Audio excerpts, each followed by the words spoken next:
Hey guys, and welcome back to another Kickstarter review. So today I'm going to be giving my full spoiler breakdown of the recent release Godzilla vs. Kong: The New Empire.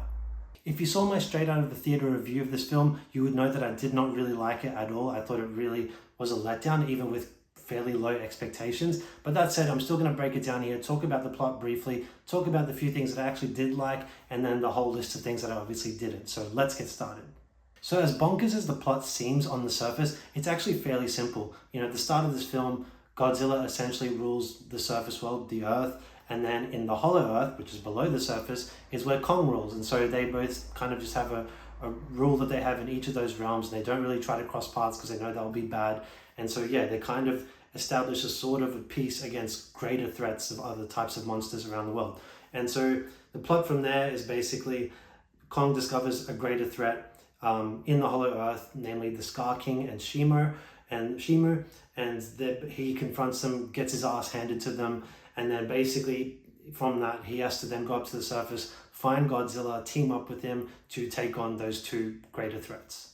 And there's obviously a whole human plotline in this film that's so irrelevant. I mean, I know they have to have it just to feel like, okay, this is a human story in some way, but really, we're just here for the action between the monsters, just big smash-ups between these great beasts, whatever, any of that stuff. But just the human story is just so bad, so lame. It's all about this little girl, Gio, who has some sort of connection with this Iwi tribe that lives in the Hollow Earth.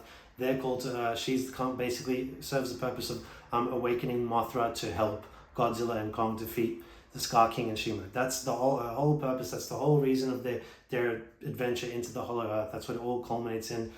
You can see they've made efforts to try and flesh out some of the characters in this film, but with every moment that went by that they spent with each of the human characters, you just felt like, why are they bothering us with this? Like, why don't they just get us straight back to the action? Because that's what they've trained us to feel with these films. They've literally trained us with the last couple in particular to be like, not really any of this human stuff matters. You are simply here for the action. Here it is. And like, yes, there's plenty of action in this film, but there was a lot of times where they do cut to the human story and you just kind of feel like, they've developed them enough that you feel like, okay, there's a story there, but then there's not enough to feel like any sort of investment in them at any point in the film. Like, you don't feel worried for any of the human characters whatsoever.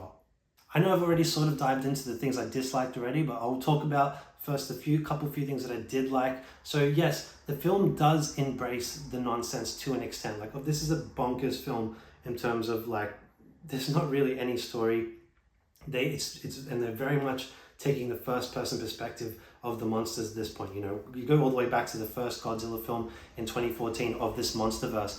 It was not shown from the perspective of Godzilla at all. It was always from the human perspective, and they concealed Godzilla a lot to kind of build up the threat. And I like that about that film, but they've completely abandoned that. There is no build up with these monsters whatsoever. They are simply there. We follow them as if they are the characters we are invested in.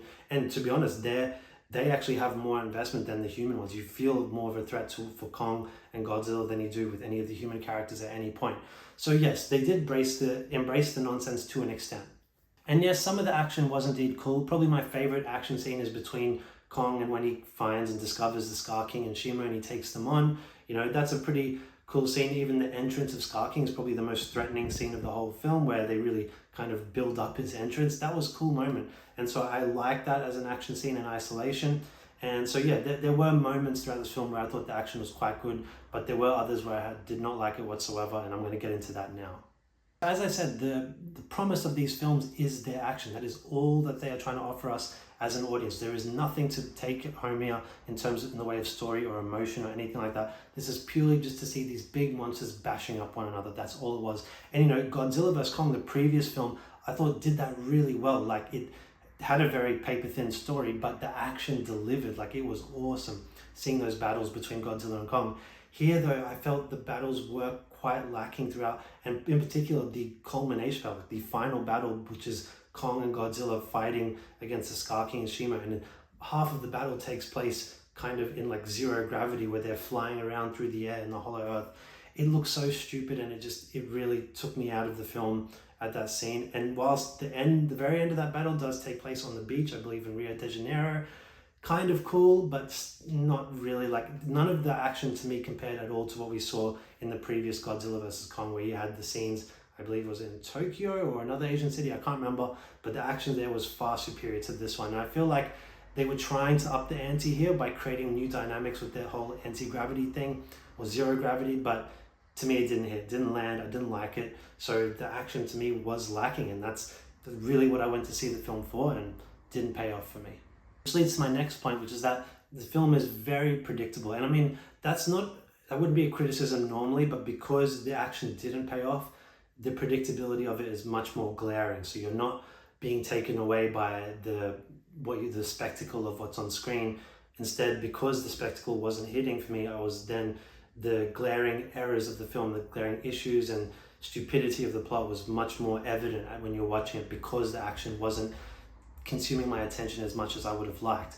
So yeah, the predictability was, off the charts. And on top of that, it now officially feels tired. I mean, I think this is the 5th film now in the whole MonsterVerse, if I'm not mistaken, and it does officially feel tired now. I don't know what they do from here. How do they up the ante again to make it worthwhile to come back to? Because I feel that action failed here overall, and it's the only draw card for this film. And if that, to me, didn't land, I don't know where they go next. But look, it seems to be doing well at the box office, so I'm assuming they're going to be making more.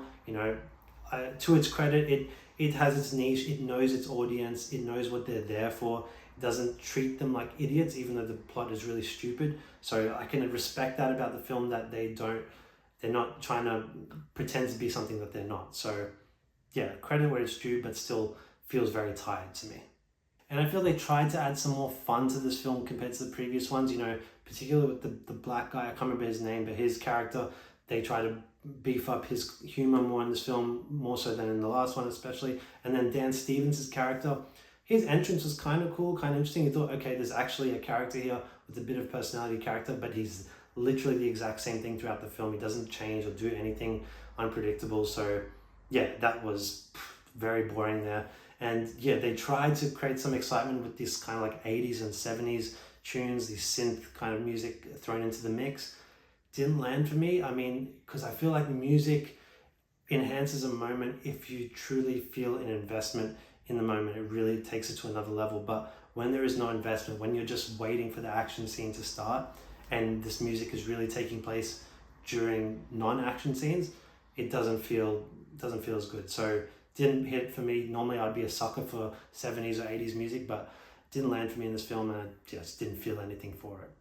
So yeah, obviously I was quite disappointed with this film. I didn't have high expectations, but I was just hoping for a good action flick with just a good monster bash up, and it wasn't quite there for me. It didn't hit the marks. And so I'm going to give this film a 4 out of 10. Perhaps you might find it better than I did. Maybe you enjoyed this kind of action in this film. To me, it was a bit too far-fetched compared to the previous one, and I didn't like that, but maybe you might like it. So I'm not going to say I don't recommend the film. If you are someone just looking for a stupid action flick, it could very much be for you, but wasn't for me. So yeah, that's all my thoughts for today, guys. Hope you enjoyed it. If you did, please give it a like and subscribe to my channel, and we'll talk to you next time. Bye.